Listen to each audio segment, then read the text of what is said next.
वर्ग के नियम के अंतर्गत तीन है ना, समानुपाती विक्रम वर्ग के नियम के अंतर्गत तीन नियम आते हैं। एक होता है दो आवेशों के बीच लगने वाले बल, दूसरा होता है दो ध्रुवों के बीच लगने वाले बल, और तीसरा होता है दो पिंडों के बीच लगने वाले बल। क्लियर है? तो तीनों का अंतर क्या है समझ में आ गया? दो आवेशों के बीच लगने वाले बल और दो ध्रुवों के बीच लगने वाले बल आकर्षण और प्रतिकर्षण बल है, जबकि गुरुत्वाकर्षण का बल केवल आकर्षण बल है। समझ में आ गया? दो आवेशों के बीच लगने वाले बल है ना, और दो ध्रुवों के बीच लगने वाले बल। हो गया होगा क्लियर? तीनों नियम में दो ही कॉन्सेप्ट निकलता है। क्या कॉन्सेप्ट निकलता है? पहला F is proportional to Q है ना, F इज प्रोपोर्शनल चुंबक के लिए, और तीसरा F इज प्रोपोर्शनल टू किसके लिए? पिंड के लिए। समझ में आ गया? हो गया? मतलब क्या समझ में आ गया? दो आवेशों के बीच लगने वाले बल किसके ऊपर निर्भर करता है? आवेश के ऊपर। मतलब आवेश की मात्रा जितनी अधिक रहेगी लगने वाले बल का मान उतना ही अधिक रहेगा। कल बता रहा था मैं, घरेलू परिपथ में Q is proportional to V, Q is proportional to V। क्या समझ में आ गया? घरेलू परिपथ में घर के अंदर 220 वोल्ट है, इसका मतलब आवेश की मात्रा कितना होगा समझ में आ जाएगा। घर के बाहर गली में जाएंगे तो 440 वोल्ट है, तो Q is proportional to V। समझ में आ गया? घर में आवेश की मात्रा कम है इसलिए विभव कम है, इसलिए कम बल लगाता है, धक्का देता है। घरेलू परिपथ यदि सही है तब घर में कोई मरेंगे नहीं। समझ में आ गया? उसको नहीं बताया था। कौन सा बताया बताया था? नहीं सुन पाया होगा है ना। विभव देख है, हो गया? नहीं सुन पाया होगा। हो गया क्लियर? हाँ, तो ये बताया था 220 वोल्ट होता है। 220 वोल्ट होता है तो F का मान क्या होता है? कम होता है ना। घर के बाद कहाँ बाहर निकलोगे? 440 वोल्ट होता है तो वहाँ पे Q का मान ज़्यादा है। समझ में आ गया? और Q का मान ज़्यादा है या V का मान ज़्यादा है तो Q का मान ज़्यादा है, Q का मान ज़्यादा है तो F का मान ज़्यादा है, इसलिए वो ज़्यादा बल लगाता है। हाथ पैर छोड़ देगा, खंभे पे चढ़ोगे तो। समझ में आ गया? और Q is proportional to V कहाँ पर है? ट्रांसफार्मर के पास पहुँचे तो कितना है? 11,000 वोल्ट होता है। कितना वोल्ट होता है? 11,000 वोल्ट होता है। फिर समझ में आ गया? 11,000 वोल्ट है मतलब Q ज़्यादा है, Q ज़्यादा है मतलब F ज़्यादा है। हो गया होगा क्लियर? तो ये दो ही कारण पे निर्भर करता है। पहला F is proportional to Q विद्युत के लिए, चुंबक के लिए F is proportional to M, जहाँ M क्या है? ध्रुव प्राबल्य, और F is proportional to M। एक किसके ऊपर है समझ में आ गया? पिंड के द्रव्यमान के ऊपर। क्या समझ में आएगा? ये आसानी से समझ में नहीं आएगा, लेकिन सुनने से ही समझ में आ जाएगा। एक 50 ग्राम का कोई पिंड ऊपर से सिर के ऊपर गिर रहा है और पता चले 100 किलोग्राम का कोई पिंड सिर के ऊपर गिरेगा तो समझ में आ जाएगा ना। क्या समझ में आएगा? F is proportional to M। जिस पिंड का द्रव्यमान जितना अधिक है पृथ्वी उसे उतना ही ज्यादा आकर्षण बल से अपने ओर आकर्षित करेगी, इसलिए 100 किलोग्राम वाला समझा देगा उसको। समझ में आ गया? और 50 ग्राम क्लियर समझ में आ गया? तो ये केवल दो ही कारण पर निर्भर करता है तीनों के लिए। दूसरा किसके ऊपर निर्भर करता है? F is proportional to 1/r²। सब दो आवेशों के बीच की दूरी, दो ध्रुवों के बीच की दूरी और दो पिंडों के बीच की दूरी, सब में F is proportional to 1/r²। F is proportional to 1/r²। यदि हम दो आवेशों के बीच की दूरी को बढ़ा दें तो लगने वाले बल का मान कम हो जाएगा। दो ध्रुवों के बीच की दूरी को यदि बढ़ा दिया जाए तो भी लगने वाले बल का मान कम हो जाएगा। और दो पिंडों के बीच की दूरी यदि बढ़ा दिया जाए, समझ में आ गया, तो भी लगने वाले बल का मान समझ में आ गया। जैसे जैसे किसी वस्तु की पृथ्वी से दूरी क्या होती है? बढ़ने लगती है, तो लगने वाले आकर्षण बल का मान क्या होता है? कम होने लगता है।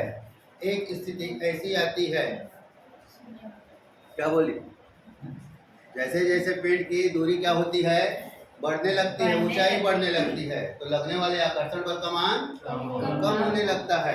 समझ में आ गया? व्युत्क्रमानुपाती समझ में आना चाहिए ना। समानुपातिक मतलब है उल्टा होता है। हो गया।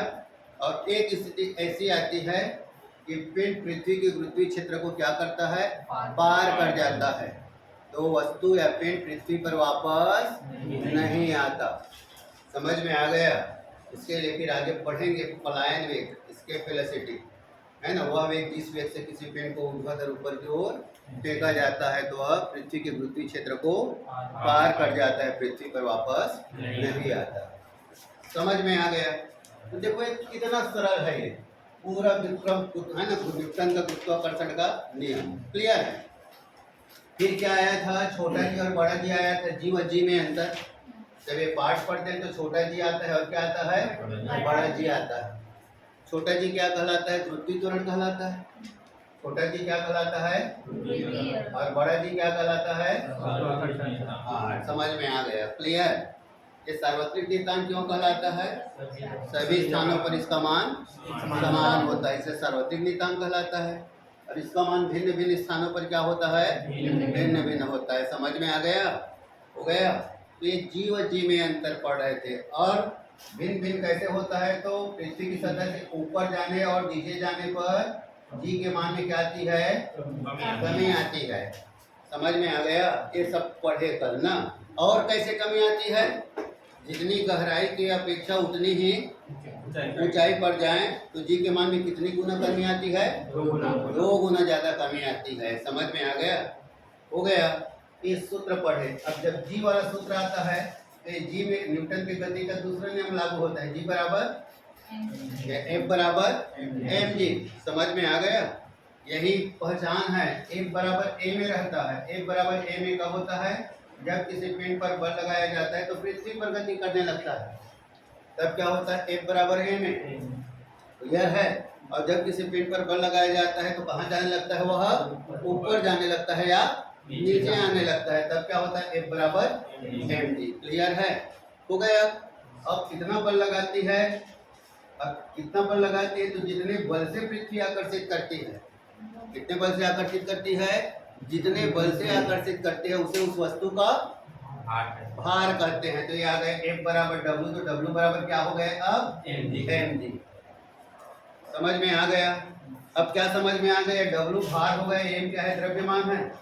अभी तक हम लोग क्या समझते हैं, m किसी को बोलो द्रव्यमान बोलने से भार समझता है, भार बोलने से द्रव्यमान समझता है, जबकि दोनों की परिभाषा में बहुत ज्यादा अंतर है। समझ में आ गया।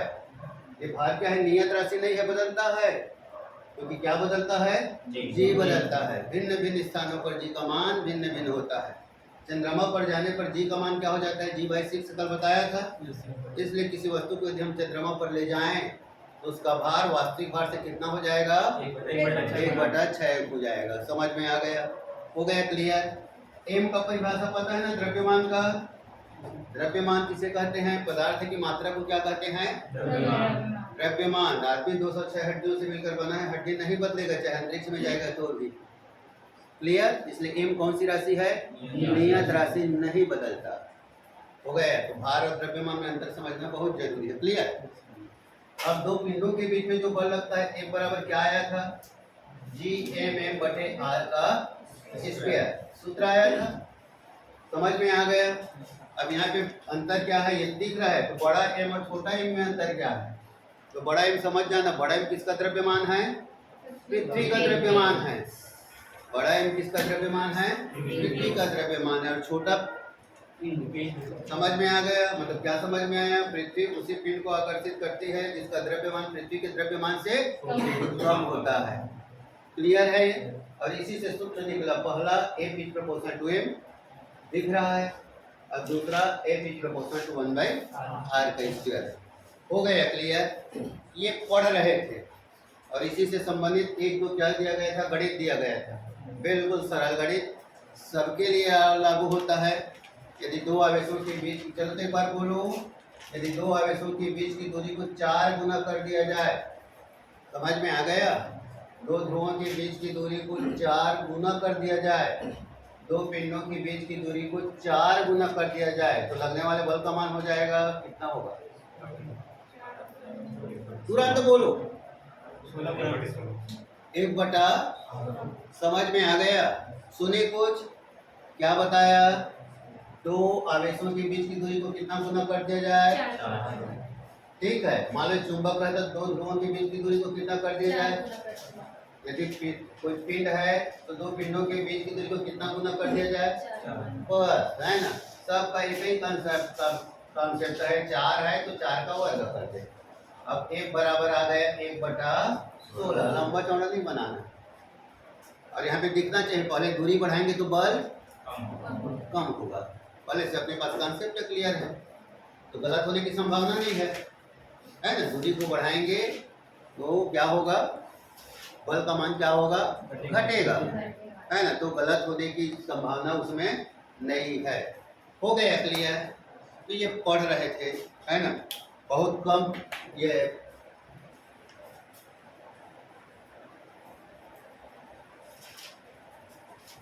इसी को कल 1-1.5 घंटा में पढ़ना है।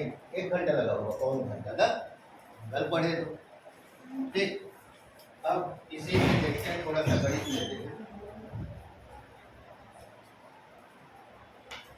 आ रहा है समझ में, थोड़ा थोड़ा घुस रहा है। कब पढ़े हो, कहाँ तक पढ़े, एमएससी, बीएससी, बीएससी अभी हो, नहीं 2 साल पहले। 2 साल। विषय क्या था बीएससी में? बायोलॉजी था, केमिस्ट्री का, फिजिक्स था। नहीं, बीएससी में बायो के साथ फिजिक्स कहाँ रहता है? केमिस्ट्री है ना। केमिस्ट्री था, बायोलॉजी। हाँ, वही तो बना दिए, फिजिक्स को हटा दिए बायो में। 12वीं के बाद, है ना, वो 2 भागों में बढ़ जाता है। तो पहले पूरा साफ हो जाते थे फिजिक्स में।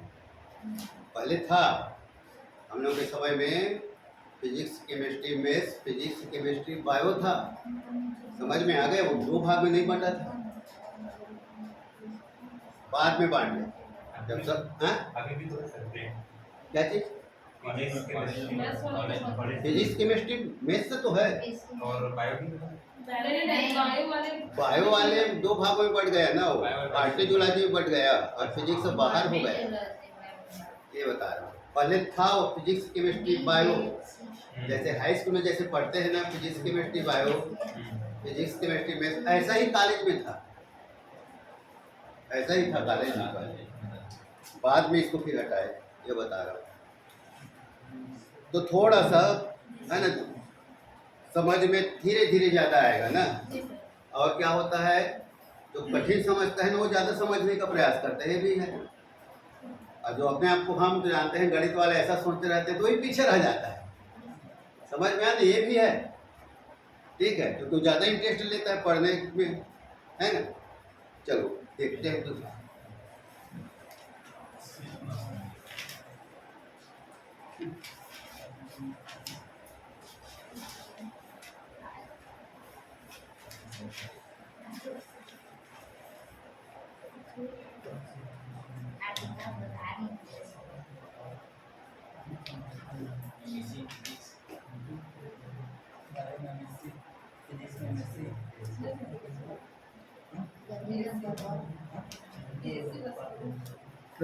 लिखो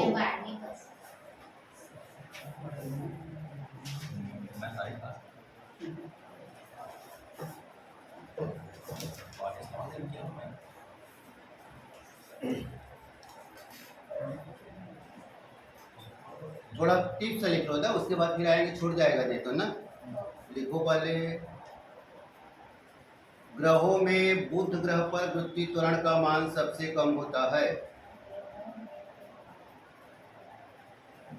बुध ग्रह में पृथ्वी त्वरण का मान सबसे कम होता है।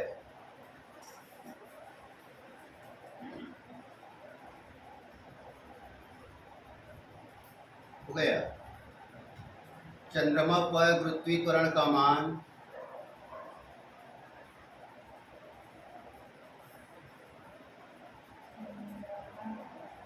पृथ्वी त्वरण का मान पृथ्वी के तुलना में 1/6 होता है।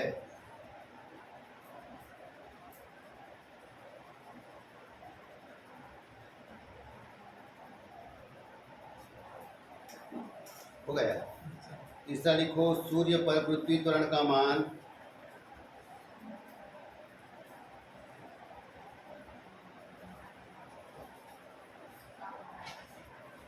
हो गया। पृथ्वी की अपेक्षा 27 गुना अधिक होता है।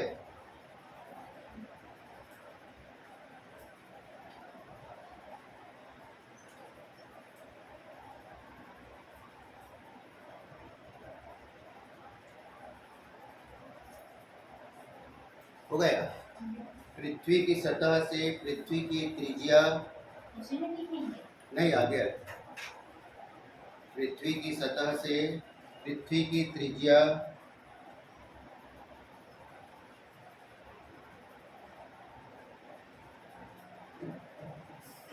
के बराबर ऊंचाई पर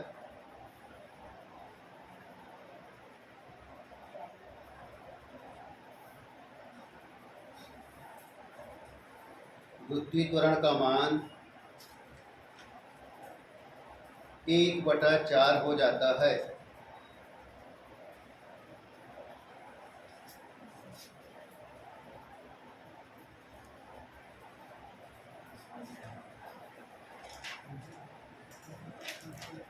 सर इसका मतलब क्या है सर?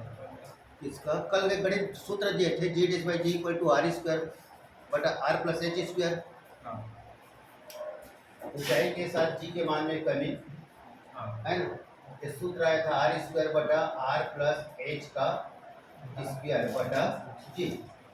ठीक, अभी जो हल करेंगे ना इसका हल लंबा है। यहाँ पे किसका उपयोग करेंगे हम? द्विपद प्रमेय का उपयोग करेंगे हल करेंगे तो। और यहाँ पे क्या करेंगे हम? मान रखेंगे जी का जी बाई 4 रखेंगे। जी बाई 4 समझ में आ गया ना? ये वाला था रियल फॉर्मूला यही हल होने के बाद आएगा, देखते जाओ। हाँ वही तो बताया। के मान में परिवर्तन वाला हाँ जी के मान में ऊंचाई के साथ में परिवर्तन देखो, समझ में आ गया। भौतिक पढ़ने जैसा लगेगा। आर स्क्वायर क्या करेंगे देखो, नहीं बताया तो लास्ट में वही लाऊंगा जो बताया ना। लास्ट में वही लाऊंगा जो समझ में आया, वही लाऊंगा ना। अब यहाँ पे क्या करना है देख लो तब तो बनेगा। अब आर को क्या करना है? बाहर है, यहाँ पे रात नहीं है, तब क्या करना पड़ेगा? आर बटा आर एच और स्क्वायर। क्लियर है? समझ में आ गया। फिर क्या हुआ? आर स्क्वायर ऊपर है, अब आर कॉमन लेते बन गए। जब कॉमन लेंगे तो क्या निकलेगा? आर स्क्वायर निकला। यहाँ पे क्या बचा? 1 बचा। धन यहाँ पे क्या बचा? एच बचा। नीचे क्या बचा? आर बचा। क्या बचा? स्क्वायर कटा। आर स्क्वायर से आर स्क्वायर क्या हो गया? कट गया। ये नीचे उसको ऊपर ले गए तो 1 प्लस एच बाई आर का पावर क्या हुआ? -2 हो गया। नीचे था तो ऊपर गए तो समझ में आ गया। पढ़े ना घातांक का नियम, 1/a की power m equal to a की पावर -m। ठीक है, ऊपर गया माइनस हो गया। अब कौन सा प्रमेय आ गया? द्विपद प्रमेय। कौन सा प्रमेय आ गया? ये 10वीं गणित में पढ़े होंगे। कौन सा प्रमेय? द्विपद प्रमेय। द्विपद प्रमेय का सरल कॉन्सेप्ट क्या है? घात का द्वितीय पद में गुणा कर देते हैं। क्या करते हैं? हाँ? द्विपत्र में लगता है लगता नहीं, लगा है। लगता कहाँ है? तो गणितीय व्याख्या से आया है। जैसे मतलब क्यों लग रहा है वहाँ पे? मैं कहाँ लगा रहा हूँ? 1 प्लस एच बाई आर का स्क्वायर नीचे, इसके नीचे उसको कहाँ ले गया? ऊपर ले गया। ऊपर गए तो पावर क्या हो गया? -2 हो गया। नहीं तो वो तो ठीक है, उसके बाद भी द्विपत्र में लग रहा है। हाँ, वही बोल रहा हूँ। गणितीय हल है ना, अभी इसका हल बचा है। गणित का मतलब होता है जब तक उसका हल बचा है हल करते हैं। समझ में आ गया ना? इसका हल बचा है। कौन सा प्रमेय है? द्विपद प्रमेय किसे कहते हैं? सरल तो है वो प्रमेय जिसमें 2 पद होता है। देख रहा है ना, एक चर है दूसरा क्या है? अचर है। वही तो बताया। इसके चक्कर में काहे फंस गए बोल के पूछते तो मैं पढ़ा रहा हूँ। समझ में आ गया? क्लियर है ना? अब पूछे तो पढ़ाना तो पड़ेगा। तो ये 1 प्लस एच बाई आर का पावर -2 कौन सा प्रमेय? द्विपद प्रमेय। द्विपद प्रमेय क्या होता है? 1 प्लस एक्स की power n equal to 1 plus n x बटा फैक्टोरियल 1 और आगे बढ़ते जाता है। समझ में आ गया? तो वहाँ पे हम क्या करेंगे? दिख रहा है वहाँ क्या दिख रहा है? जीसी कंपेयर करेंगे तो यहाँ पे 1 के स्थान पे क्या है? 1 है। प्लस के स्थान पे क्या है? प्लस है। एन के स्थान पे क्या है? -2 है। एक्स के स्थान पे क्या है? एच है।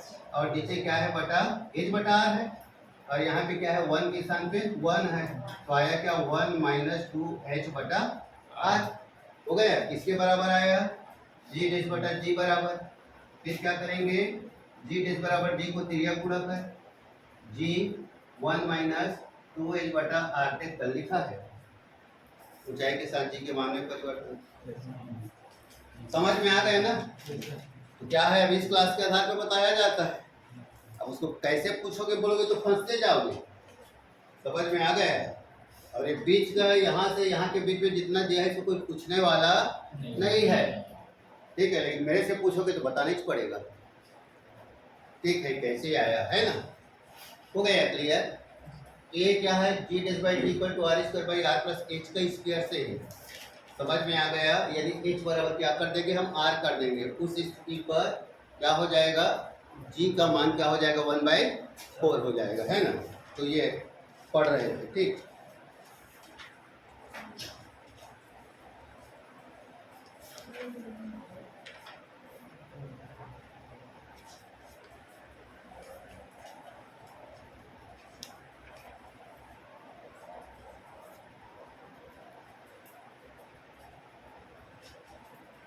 चलो लिखो, प्रश्न लिखो। यदि पृथ्वी का व्यास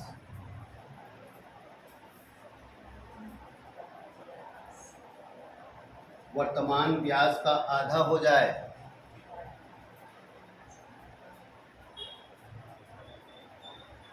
हो गया, किंतु उसका औसत घनत्व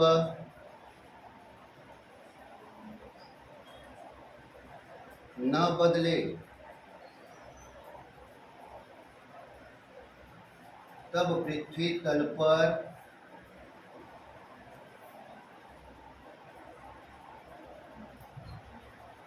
उसका भार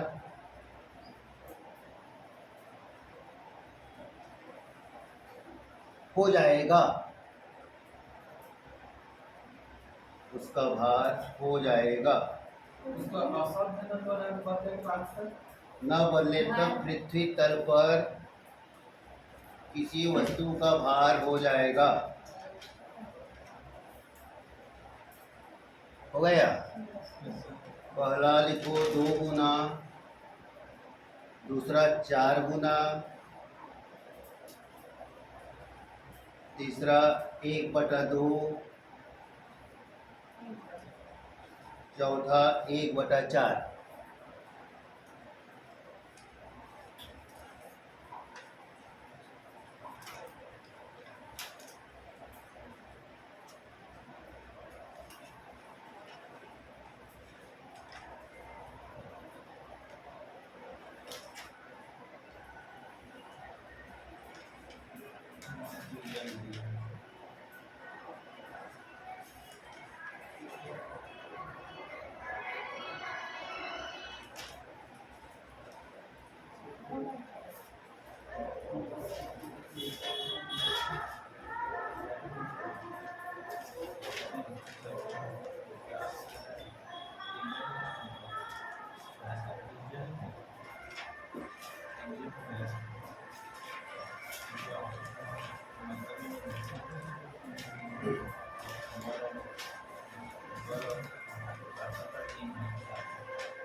कितना आया? 4 4 गुना। कितना आया? 4 गुना, है ना? कैसे बनाए? बल बराबर एमजी को बोले तो सर, तो भार बराबर एमजी को बोला ऐसा लगा। और फिर ऐसा वहाँ से लगा? और फिर आपको वो बताया हो कि ये भी प्रोपोर्शनल टू 1/r स्क्वायर। हाँ। ऐसे वो आप व्यास आता होगा त्रिज्या तो कोई आता है। ओके, देखो ना, अब यहाँ प्रॉब्लम क्या है, कहाँ पे पकड़ना है? तो प्रश्न में क्या दिया है? अपने पास सूत्र है G बराबर GM/r स्क्वायर। समझ में आ गया? और बनाए कैसे हो? पता चला G is proportional to 1/r square से। कैसे बना मैं बता रहा हूँ ना, समझ में आ गया? उसके बाद क्या कर दिए हैं? त्रिज्या को आधा कर दिए, तो ये 1/r का स्क्वायर करने के बाद 2 दूनी 4 आया, और 4 कहाँ चला गया? ऊपर चला गया। समझ में आ गया? ऐसा बनाया हो। समझ में आ गया? ऐसा कब बनेगा? जब वहां पे घनत्व का उल्लेख नहीं होगा। समझ में आ गया? वहां पे मतलब यहाँ पे क्या, घनत्व का उल्लेख नहीं होगा, तब ऐसा बनेगा। क्लियर है? सबको आया समझ में? अब यहाँ पे जब घनत्व आया तो सूत्र में घनत्व लाएंगे, उसके बाद देखेंगे क्या बचेगा। हो गया? समझ में आया? ये देखना है कि प्रश्न में क्या दिया है। यदि ठीक यहाँ पे GM नियत राशि है, बाहर हो गया। कल बताया था G भी नियत होता है, M भी नियत होता है, लेकिन यहाँ पे उल्लेख किसका कर दिया? तो इस सूत्र में घनत्व लाओगे। और कल मैं बताया था, क्या बताया था? पूरा लिख रहा हूँ ना, G बराबर G/r स्क्वायर, द्रव्यमान बराबर आयतन गुणित घनत्व। देखो कल लिखा है घनत्व बराबर द्रव्यमान बटे आयतन, तो द्रव्यमान बराबर आयतन गुणित घनत्व। समझ में आया? हो गया? सब लिखा दिया रहता हो ना, बस वो नजरअंदाज हो जाता है। मिलेगा घनत्व बराबर द्रव्यमान बटे आयतन, या नहीं लिख पाएंगे तो हम क्या कर सकते हैं। ठीक हो गया? अब सूत्र क्या हुआ? G/r स्क्वायर, आयतन का सूत्र नमस्कार भाई, 4π3πr का पावर क्यूब। समझ में आ गया? ये क्या है? आयतन का सूत्र है, बोले का आयतन का। हो गया? और घनत्व का डेंसिटी का डी लिख दिया। ठीक, अब ये आर स्क्वायर कटा, आर स्क्वायर क्या हो गया? कट गया। अब क्या बचा? G बराबर G 4/3πr/d। क्लियर है? अब कांस्टेंट है, उसको बाहर करो, अब आ गए घनत्व। तो क्या क्या कांस्टेंट है? ये सब कांस्टेंट है ना? कांस्टेंट क्या है? सब कांस्टेंट है। अब प्रश्न में बता रहे हैं कि घनत्व भी कांस्टेंट है। देख पढ़, वहां पे लिखा है घनत्व अपरिवर्तित है। प्रश्न में लिखा है ना, घनत्व क्या रहे? ना बदले। समझ में आ गया? तो ये भी कांस्टेंट हो गया। तो सूत्र क्या बन गया? G is proportional to R। समझ में आ गया? तो ये G is proportional to 1/r square. कब? जब घनत्व ना दिया। अब घनत्व का उल्लेख होगा तो सूत्र को आगे बढ़ाओगे तब G is proportional to R। Clear है? अब आया क्या? G प्रोपोर्शनल टू त्रिज्या क्या कर दिया गया? आधा कर दिया गया, तो 1/2 तो हो गया। त्वरण क्या हो जाएगा? आधा हो जाएगा, प्रोपोर्शनल टू है। ठीक है? क्लियर है सबको? समझ में आना? थोड़ा सा कठिन लगा होगा क्योंकि अभी से अभी पढ़े थे। क्या पढ़े थे? G is proportional to 1/r का स्क्वायर। यदि दूरी बढ़ेगा तो त्वरण कम होगा। ठीक है? हो गया? दूरी बढ़ेगा तो ठीक है, लेकिन यहाँ पे क्या है? यदि घनत्व अपरिवर्तित रहे तो घनत्व का सूत्र लाना है, तो G is proportional to R। तो वहाँ पे G is proportional to R एक कोड डाल लेना, और यहाँ पे लिखना घनत्व अपरिवर्तित रहे तब। हो गया? अब सरल सरल मैं प्रश्न दे रहा हूँ, थ्योरी है इसमें, ज्यादा गणित केवल तार्किक गणित है ना। बोलो प्रश्न। त्वरण को माना है ना सर, इसमें तो भार पूछा गया है। तो W इज प्रोपोर्शनल, देख कितना खाता खोल दे, देख लिखा है W is proportional to G लिखा है।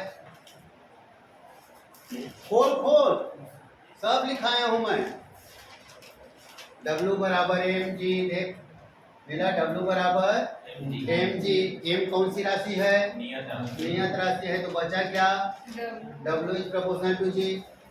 तो जब जी का मान आधा हो गया तो भार क्या हो जाएगा? आधा हो जाएगा। हो गया, मिला। F बराबर एम जी, एम नियत राशि है, बार बार बोला जा रहा है ना। तो एम बाहर हो गया तो बचा क्या? W इज प्रोपोर्शनल टू जी। और यहाँ पे क्या है? W इज प्रोपोर्शनल टू जी, यहाँ पे क्या है? G प्रोपोर्शनल टू 1/2, 1/2 है ना। तो ऑलरेडी W बराबर भी क्या हो जाएगा? 1/2। ठीक, W बराबर 1/2, क्योंकि G W is proportional to G. पाया रे? यस है ना। कुछ भी नहीं छूटेगा, मैं बताया ना, कुछ भी नहीं छूटने वाला है। और 2 ही पन्ने में रहेगा, दूसरे दिन पढ़ाऊंगा ना, 2 पन्ने ही पीछे रहेगा। ठीक है, चलो लिखो अब प्रश्न ना।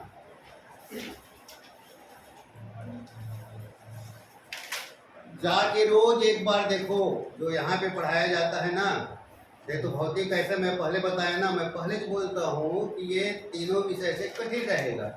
उसका एक कारण ये भी है, क्या? सब्जेक्ट कई साल से छूट गए हैं फिजिक्स पढ़ना। दूसरा कारण मान लो कोई गणित का है, तो अभी बताया ना, हम जानते हैं बोल के ध्यान नहीं दे रहा है तो कठिन हो जाता है ना। हो गया, चलो आगे लिखो। पहला प्रश्न, जी का मान सर्वाधिक होता है। छोटे जी है कि बड़े? छोटा जी, फिर क्यों पूछा? ले तो बता, क्यों पूछा? क्यों पूछा? नहीं नहीं, मेरा कहने को नहीं समझ पाए, क्यों पूछा? इसका मतलब समझ में नहीं आया। जब बड़ा जी सार्वत्रिक नियतांक है, बड़ा जी कौन सा नियतांक है? सार्वत्रिक नियतांक है, तो निश्चित रूप से वो है ना, वो छोटा जी को ही पूछेगा, समझना है भाई। ठीक, देखो जी का मान सर्वाधिक होता है पहला भूमध्य रेखा पर, दूसरा ध्रुवों पर, तीसरा पहाड़ों पर, ध्रुवों पर, तीसरा पहाड़ों पर, चौथा खदानों पर।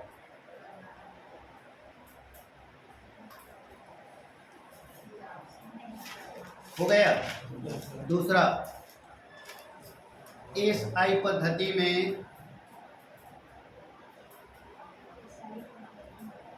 जी का मान, बड़ा जी ना, जी का मान होता है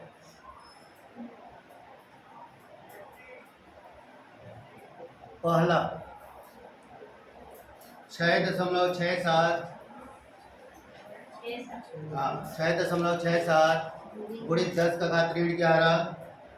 सबका यूनिट एक ही है ना, न्यूटन मीटर का वर्ग लिखो, यूनिट लिखो सामने, न्यूटन मीटर का वर्ग प्रति किलोग्राम वर्ग, न्यूटन मीटर का वर्ग प्रति किलोग्राम वर्ग।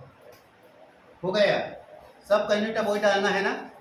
हाँ, दूसरा लिखो 66.7 गुणित 10 का घात ऋण 11। तीसरा 667 गुणित 10 का घात ऋण 11, 667 गुणित 10 का घात ऋण 11। चौथा 0.667 गुणित 10 का घात ऋण 11। चौथा कितना बोले सर? 0.667 गुणित 10 का घात ऋण 11। सबका यूनिट वही है ना। हाँ, तीसरा बताया ना, मैं ये क्या कर रहा हूँ पता है? क्वेश्चन देके पूरा क्वेश्चन को मैं छाप रहा हूँ, तो ये पता चलेगा कल जितना पढ़ाए ना वो सब आ रहा है कि नहीं, समझ में आ गया, इससे मैं नहीं छोड़ रहा हूँ। ठीक, लिखो M1 और M2। तीसरा M1 और M2 द्रव्यमान के दो पिंड,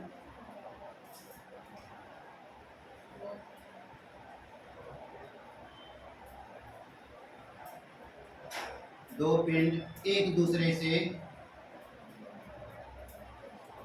r दूरी पर स्थित है।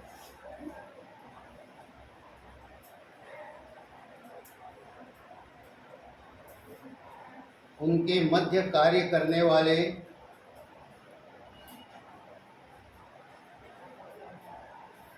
आकर्षण बल का मान होता है।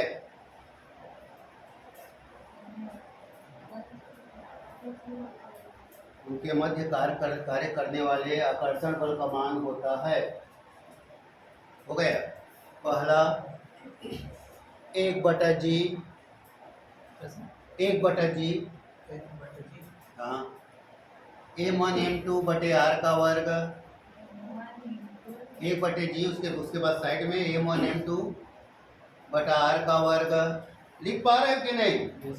हाँ, 1/g m1 m2 बटा r का वर्ग, दूसरा g m1 m2 r का वर्ग, तीसरा g m1 m2 बटा r, चौथा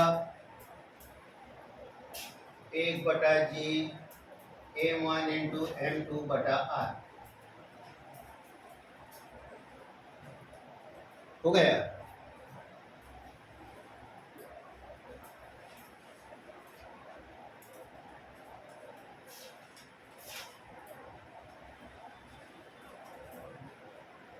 ठीक है, देखो चौथा, किसी वस्तु का भार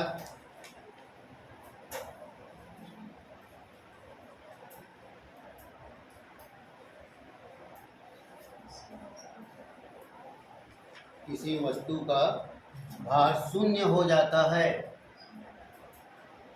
किसी वस्तु का भार शून्य हो जाता है।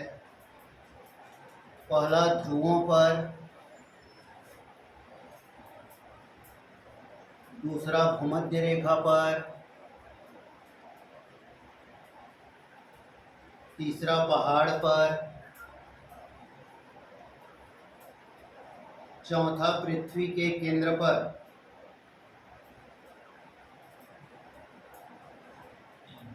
के केंद्र पर। हो गया? पांचवा, यदि गुरुत्वीय क्षेत्र की तीव्रता, यदि गुरुत्वीय क्षेत्र की तीव्रता I तथा गुरुत्वीय त्वरण G हो तो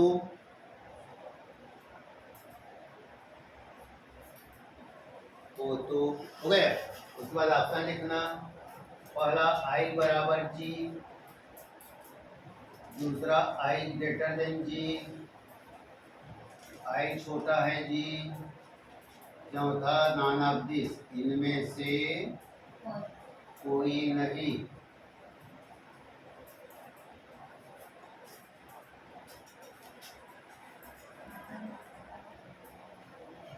हो गया? आगे, यदि दो पिंडों के बीच की दूरी को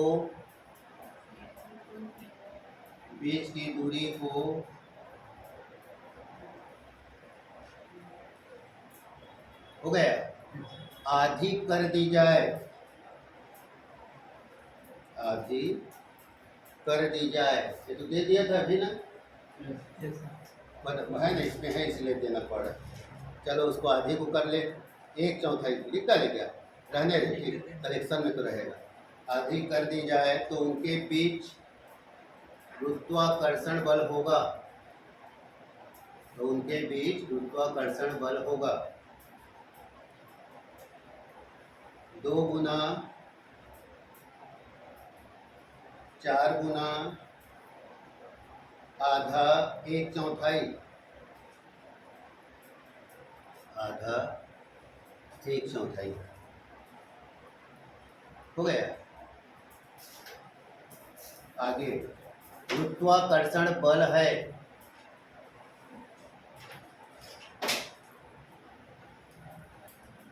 गुरुत्वाकर्षण बल है, पहला प्रतिकर्षण बल, दूसरा स्थिर वैद्युत बल, तीसरा संरक्षी बल,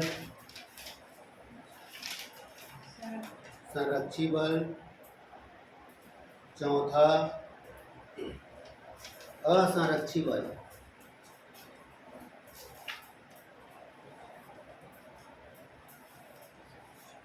आगे, जब किसी पिंड को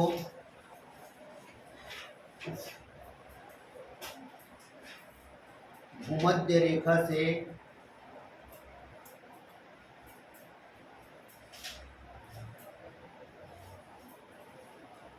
ध्रुवों की ओर ले जाया जाता है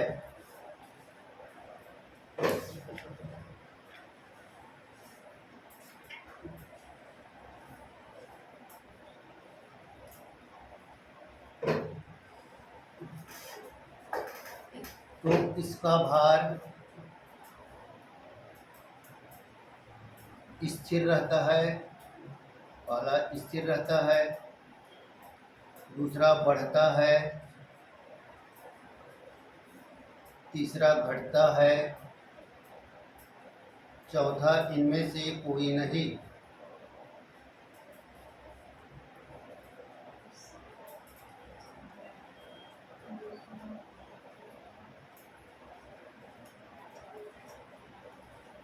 हो गया। आगे, यदि पृथ्वी घूर्णन करना बंद कर दे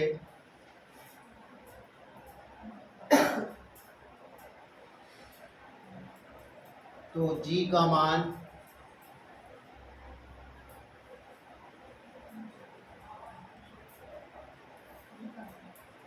भूमध्य रेखा पर पहला बढ़ जाएगा, दूसरा समान रहेगा, तीसरा घट जाएगा, चौथा इनमें से कोई नहीं।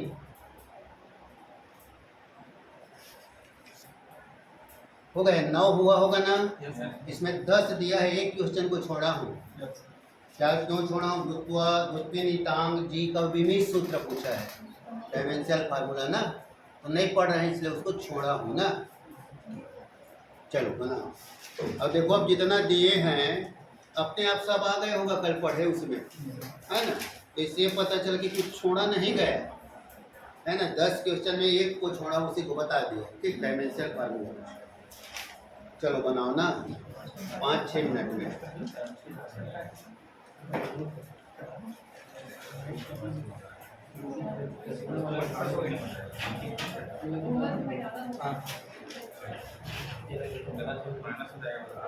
ऐसे कैसे माइनस हो जाएगा सर? भूमध्य रेखा है, ग्राफ सा। पत्ती को पसंद है। अच्छा, बस बोला सही नहीं बोली थी। जल्दी से मार दो। अब लगता है बात नहीं करनी।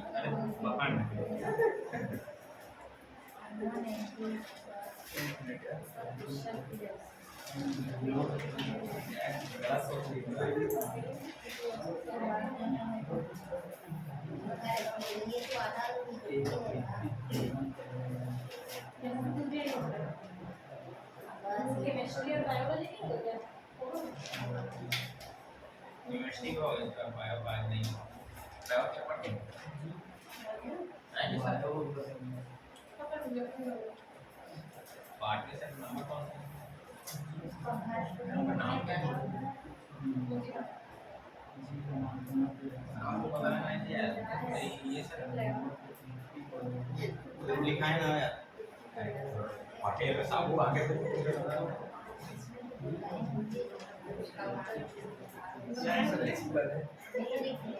ओके, काफी है।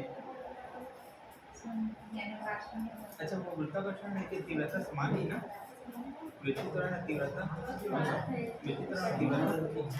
हाँ बराबर है ना बस सही है सर कर हाँ ये बड़ा साइंटिस्ट होना ये मतलब वो आई से डिनोट करते हैं आप कुछ पार्ट है। आई से डिनोट करते हैं आप थोड़ा भी हो गया वो भी हाँ, पता है। सर की से लगा लेकिन आप एक चीज जानते हैं वो पूरी करके साथ तीव्रता बराबर रहता है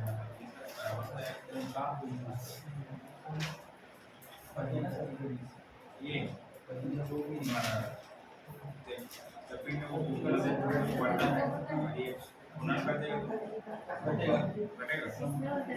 नहीं बढ़ जाएगा बढ़ जाएगा बढ़ जाएगा गुना बंद कर देगा तो जी का मान बढ़ जाएगा और ये दूसरा का संबंध क्या है? साक्षी पर का सातवा है उत्तरपेट बंद एक साथ अच्छी बात फर्स्ट का मध्य रेखा सार्वजनिक ध्रुवों पर जी का मान इसका कल ही नहीं पता है। कल मैं बना था वो पढ़ के चली गई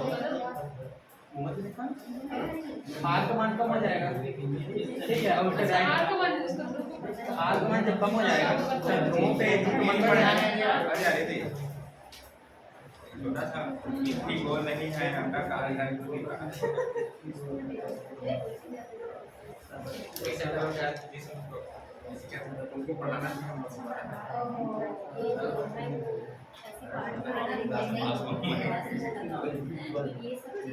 दो साल पुराने बात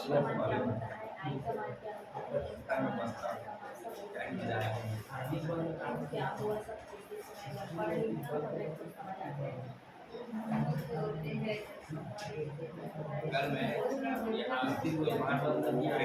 शेयर कर देना हालांकि देख रहा हूँ वो ना बढ़ रहा है शेयर और मैं जब से कहीं ना तो नीचे चला गया यही होता है मैं एक दो अबे ऐसा कर रहा है ये देख रहा था समझ गया बात समझ में ऐसा लगेगा कि मैं ऐसा कर अब तो सब लोग करते हैं भाई कमाते हैं क्या है कैसे मैं उतना नहीं करता बता दो मेरे पूछवा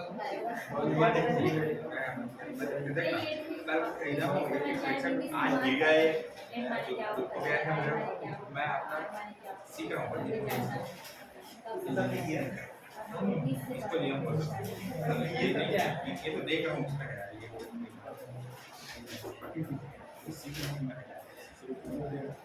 एकदम कोई एक आपको पता ही करना है एक क्लास को टाइम है 50 इतना खरीदा ना प्राइस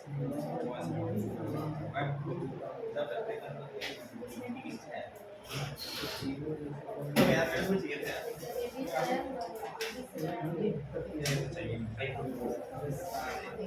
ये चाहिए जाम करने के बाद अच्छा भी बात है हाँ मैं जाऊँगा एग्जाम तो मैं वो देख के जाऊँ ये तो पीडीएफ का हमारा करवाएंगे वो में और दे देना ऑटोमेटिक करोगे 10 रुपये लगेगा लड़कियों के लिए सीखा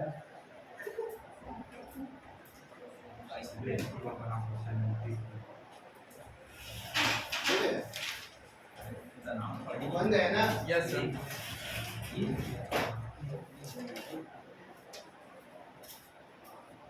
चलो 9 में नंबर भी देख लेते हैं कितना नंबर जा रहे हैं सब एक दूसरे का देख के तो नहीं लगा नहीं सर बिल्कुल नहीं नहीं कभी कभी वही होता है कि सही होने वाला पड़ोसी के चक्कर में आके वो गलत हो जाता है यस सर है ना?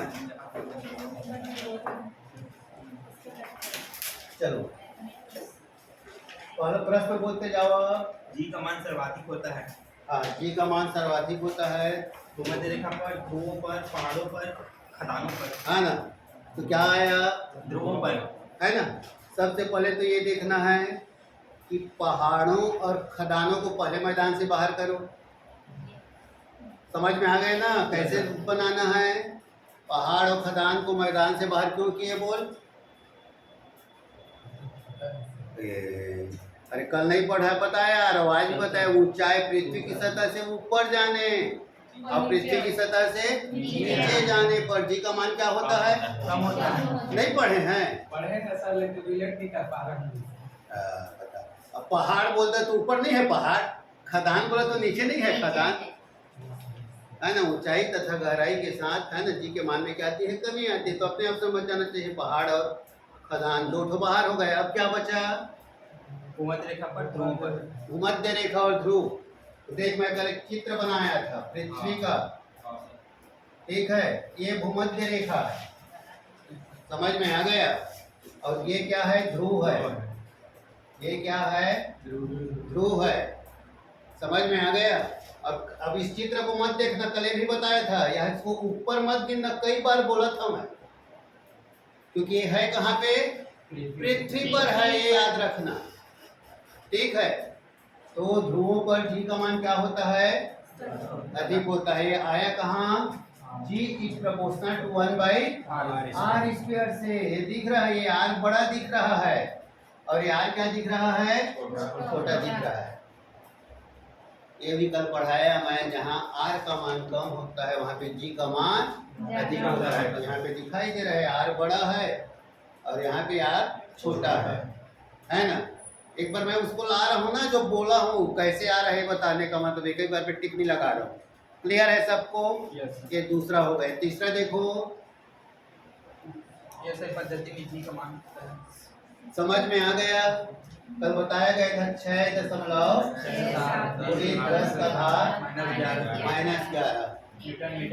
हाँ, सबका यूनिट एक ही है। और ये कैसे निकालोगे, यूनिट बताया था ना, कैसे निकालेंगे, सूत्र से, है ना। ये बराबर जी एम एम बटा आर स्क्वायर, जी बराबर एफ आर स्क्वायर बटा एम एम, दिख रहा है, न्यूटन मीटर का वर्ग बटा किलोग्राम का वर्ग, ये दिख रहा है ना।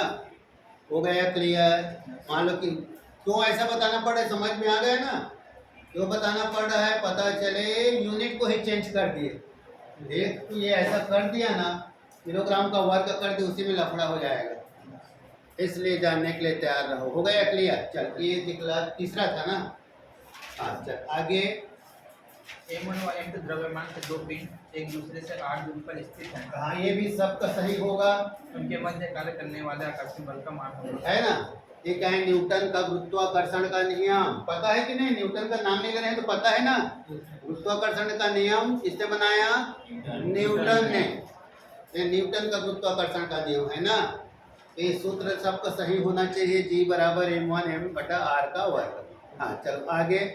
किसी वस्तु का भार शून्य होता है। किसी वस्तु का भार शून्य होता है, क्या कह दिया है, ध्रुवों पर, भूमध्य रेखा पर, पहाड़ों पर, पृथ्वी के केंद्र पर। हाँ किसमें लिखे, पृथ्वी के केंद्र पर। और बोलो ना, कोई दिक्कत नहीं, पृथ्वी के केंद्र पर। और आज वो बोले लिखो ना, तब तो मेरे को समझाते बनेगा। बोलो और ध्रुवों पर नहीं, और किस में लिखे हो, तो वो जो लिखा होगा ना, समझ में आया ना, वो ध्यान से सुनेगा, मेरा गलत क्यों है, हमेशा याद रखा करो, इसलिए बोलना है, समझ में आएगा। वो ध्यान से सुनेगा कि मेरा गलत कैसे हो गया। तो यहाँ पे और बैठे कुछ लोगों ने ध्रुवों पर लिखा होगा, ठीक है, और लिखा है, नहीं लिखा है क्या, कोई बात नहीं, हो गया। क्या है प्रश्न, फिर बोला। किसी वस्तु का भार शून्य होता भार कहाँ होता है, शून्य, है ना। तो हम क्या देखेंगे, W is proportional to G। अब फिर कहाँ आया, G is proportional to 1/r का स्क्वायर। हमेशा भौतिक को इसी के आधार पे हल कर सकते हो, समझ में आ गया, इसी के आधार पर। ऐसा पढ़ाए थे, ऐसा रटे थे, से नहीं होगा। तो क्या पता चला, हम ऊंचाई और गहराई पता चला ना, ऊंचाई और गहराई के साथ जी के मान में कमी आती है। अब ये हो गया, मान लिया पृथ्वी को मैं ज्यादा गोला बना दिया, समझ में आ गया। और यहाँ से यहाँ तक ये क्या है, पृथ्वी की रेडियस है, त्रिज्या, समझ में आ गया। अब इधर जाओगे तो आर कम होगा ना, बोलो ना रे, आर कम नहीं हो रहा है, आर का मान क्या हो रहा है, कम हो रहा है, आर का मान कम हो रहा है। यहाँ पर आर का मान क्या हो गया, 0 हो गया। पृथ्वी के केंद्र पर आर बराबर, अभी आर बराबर क्या हो गया, तो जी बराबर क्या हो गया, तो डब्ल्यू बराबर क्या हो गया, ये जानना है, समझ में आ गया। है। वो तो अनंत हो कहाँ पे, 1/0 समझ, 1/0 यहाँ कमी को ले, कमी को, समझ में आ गया। 1/0 मतलब इन्फिनिटी में नहीं जाना, कमी को लेना है, नहीं है समझ में। यहाँ पे क्या शब्द बोल रहा हूँ मैं, जहाँ से आर का मान क्या हो रहा है, कम हो रहा है, आर का मान क्या हो रहा है, और ये उल्टा पढ़ा दिए, एच क्या कम हो रहा है? एच का मान क्या हो रहा है? कम हो रहा है। समझ में आ गया? ठीक है, या ऊंचाई बोलोगे तब ना, और गहराई बोलोगे तो एच का मान बढ़ रहा है। यहाँ पर जाने पर एच का मान क्या हो जाएगा? शून्य हो जाएगा। ये बोलना है, क्या बोलना है? एच का मान शून्य हो जाएगा। ठीक, और जहां पर एच का मान शून्य होगा वहां पर एच बराबर 0, एच बराबर 0, इसलिए जी बराबर 0, अतः डब्ल्यू बराबर 0।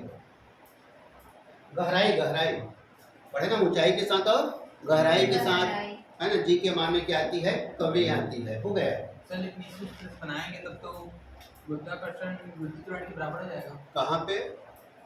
g dash is equal to g1 minus h r। नहीं, उससे नहीं बनेगा ये, उससे नहीं बनेगा। काम होते जा रहा है। वो तो लिखे हैं ना, अभी एक तो प्रश्न दिया था, इसके पहले बनाया था। ठीक, चल मैं बता दूंगा। ठीक, आगे बढ़। यदि वृत्तीय क्षेत्र की तीव्रता I तथा हाँ। पृथ्वी त्वरण g हो तो हाँ, I equal to g, I बड़ा है g, क्या लाए? I equal to g। I equal to G क्यों आया? कल हल किए हैं, पृथ्वी क्षेत्र की तीव्रता बराबर में जी एम बटा आर स्क्वायर। ठीक, एकांक द्रव्यमान है ना, और जी व जी में संबंध देखो मिल जाएगा सूत्र।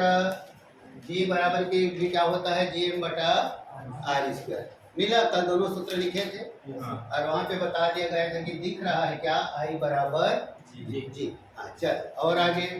इन दो पिंडों के बीच की दूरी को आधी कर दिया जाए। आधी कर दी जाए। समझ में आ गया? जी 1/r, दूरी को आधी मतलब 1/2 का वर्ग। क्या हो जाएगा? 2 दूनी 4। जी प्रपोर्शन क्या हो गया? 4। तो क्या पूछा है? भार पूछा है। गुरुत्वाकर्षण बल होगा। गुरुत्वाकर्षण बल समझ में आ गया? हो गया? गुरुत्वाकर्षण बल है प्रतिकर्षित बल, स्थिर विद्युत बल, ध्यान से सुनो, असंरक्षित बल। पढ़े। Yes, sir। क्या बताया है? गुरुत्वाकर्षण बल प्रतिकर्षण बल है क्या? नहीं। नहीं है। पहला हो गया। दूसरा क्या दिया है? स्थिर विद्युत बल। स्थिर विद्युत बल है क्या? नहीं। नहीं है, मतलब ये जानना है। नहीं है तो उसको भी बाहर करते जाना है ना। तीसरा क्या दिया है? संरक्षित बल। और चौथा क्या दिया है? असंरक्षित बल। अब संरक्षित बल किसे कहते हैं? समझ में आया। और असंरक्षित बल किसे कहते हैं? समझ में आ गया। जिस बल के मान में कोई परिवर्तन नहीं होता वो संरक्षित बल है। समझ में आ गया। और बल के मान में क्या हो रहा है? परिवर्तन हो रहा है। तो कौन सा बल है वो? असंरक्षित। तो पता है ना, पृथ्वी के गुरुत्वाकर्षण बल के मान में कोई कमी नहीं आ रहा है। नहीं तो ना जाने कब से आकर्षित कर रहे हैं। पता चले कि वो आकर्षित करना पृथ्वी आजकल बंद कर दी है। कभी ऐसा सुने? आजकल कम करती है आकर्षित, ऐसा है ना? ऐसा नहीं होता। कौन सा बल है वो? संरक्षित बल है। क्लियर? आगे। जब किसी पिंड को भूमध्य रेखा से ध्रुव की ओर ले जाया जाए तो इसके पार समझ में आ गया? कहाँ से समझोगे? फिर वहीं पे गलती मत करना। ऊपर ये जानना है भूमध्य रेखा से कहाँ जाते हैं? तो ये जानना है कि ध्रुवों पर जी का मान क्या होता है? अधिक होता है। जी का मान अधिक होता है। और W इज प्रोपोर्शनल टू जी। जी का मान क्या होगा? बढ़ेगा। तो भार भी क्या होगा? बढ़ेगा। चल आगे। वो तो क्यों अधिक होता है? कहाँ? जी पर का मान ध्रुव पर। अरे यार, इसको मैं कहाँ फिर बताऊंगा? है ना? जी का मान ध्रुव पर क्यों अधिक होता है पूछ रहा है वो। ध्रुवों पर अधिक होता है, मैं बताया हूँ क्यों अधिक होता है। समझ में आया? उसका कहने में नहीं आया समझ में? देख, ये सूत्र से आया है भाई। ये कहाँ से आया है? ये सूत्र से आया है ना। अभी फिर बताया ना, अभी फिर पूछेगा तो फिर लंबा सूत्र लिखूंगा। अभी एक तो सूत्र पूछा था, देखना है ना। चल आगे बोल। यदि पृथ्वी घूमना बंद कर दे तो इसको कई बार तेरे बता चुका ना, कहने वाला सबको समझ में आ गया है। और मेरे को लगता है सबको याद भी हो चुका है कि ध्रुवों पर जी का मान भूमध्य रेखा से अधिक होता है। और जहाँ पे जी का मान अधिक होता है वहाँ पे W का मान अधिक होता है ना। इतना तो घुस गया होगा, सबसे ज्यादा तो ये घुसा होगा। हाँ चल बोल आगे। यदि पृथ्वी घूमना बंद कर दे तो जी का मान भूमध्य रेखा पर जी के मान पृथ्वी की गति के ऊपर भी निर्भर करता है। ये छूटा था। जी के मान में परिवर्तन पृथ्वी की गति के कारण। समझ में आ गया? पता है ना, पृथ्वी दो प्रकार से गति करती है। एक कहलाती है दैनिक गति और दूसरा कहलाता है वार्षिक गति। समझ में आ गया? और पृथ्वी फिर दो प्रकार से गति करती है। एक कहलाती है अक्षीय गति और दूसरा समझ में आ गया, अपने अक्ष के चारों ओर चक्कर लगाती है और दूसरा किसी के चारों ओर चक्कर लगाती है। समझ में आ गया? अपने अक्ष की ओर चक्कर लगाती हो कौन सी गति कहलाती है? घूर्णी गति के साथ साथ दैनिक गति। और पृथ्वी कहाँ लगाती है? सूर्य के चारों ओर चक्कर लगाती है। ये कौन सी गति कहलाती है? वृत्तीय गति के साथ साथ वार्षिक गति कहलाती है। क्लियर है? समझ में आ गए? तो इसके कारण भी जी के मान में परिवर्तन होता है और इसका सूत्र होता है G dash equal to G minus R omega square equal to cos lambda. समझ में आ गया? फिर एक सूत्र लिखो जी के मान में परिवर्तन। जी के मान में परिवर्तन किस कौन सी गति? पृथ्वी की गति के कारण ना, पृथ्वी की गति के कारण।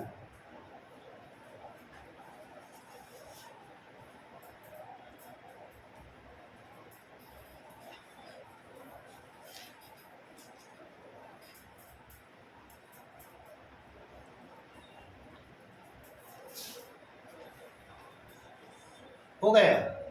अब प्रश्न बोला। यदि पृथ्वी घूमना बंद कर दे हाँ, तो जी का मान भूमध्य रेखा पर हो जाएगा, है ना? हाँ। तो पृथ्वी क्या होती है? चक्कर लगाती है। तो क्या है? आर क्या है? पृथ्वी की त्रिज्या। ओमेगा क्या है? कोणीय चाल। ओमेगा क्या है? कोणीय चाल। हो गया?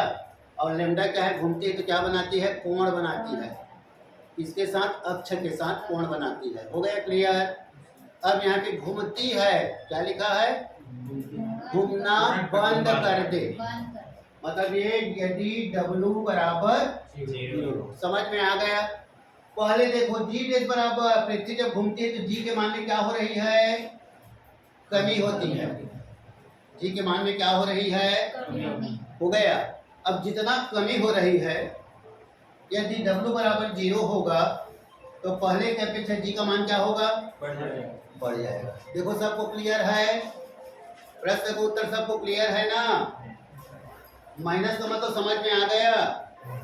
ये जी के मान में क्या है? परिवर्तन पृथ्वी की गति के कारण। अगर ये सूत्र आता है, इस सूत्र में दिख रहा है, क्या दिख रहा है? जी के मान में कमी आती है। कहाँ दिख रहा है? माइनस लगा है। क्या लगा है? माइनस। वो बता रहा है जी के मान में क्या आ रही है? कमी आ रही है। हो गया? अब जो कमी आ रही है, क्लियर है? यहाँ पे W बराबर क्या हो गया? तो ये जितना कमी है क्या होगा मैदान से? तो ये जी का मान क्या हो जाएगा? बढ़ जाएगा। हो गया क्लियर? कॉन्सेप्ट क्लियर है सबको? घुसे ना अपने भाषा में, समझे? अपने भाषा में समझ में आया ना? तो ये क्या होगा? जी का मान बढ़ जाएगा। हो गया? और क्या बचा? क्लियर? अब देखो 9 में 9 आया? हाँ, कोई दिक्कत नहीं। 9 ये छूट रहा था, बताया ना? पूरा जितना पढ़ाए थे वो आ गया, वही देख रहा था मैं। 8 7 6 5 इधर क्या हाल है? कोई दिक्कत नहीं, कोई दिक्कत नहीं ना? ठीक, बस आज यही तक। सिलेबस के आधार पे गुरुत्वाकर्षण खत्म। ठीक, अब मैं बता रहा हूँ विद्युत पढ़े क्या? ठीक, अगला पीरियड में है ना विद्युत पढ़ेंगे। ठीक, आगे आगे उसको कवर कैसे करेंगे? पढ़ाएंगे ना, रीजन नहीं। इन लोग चले जाएंगे, रुक जाओगे, ऐसा चलता रहेगा, है ना? जिनका होगा छूटते जाएंगे, है ना? तो ये क्या है? चैप्टर वाइज बटा, मतलब यहाँ नया नहीं लगोगे।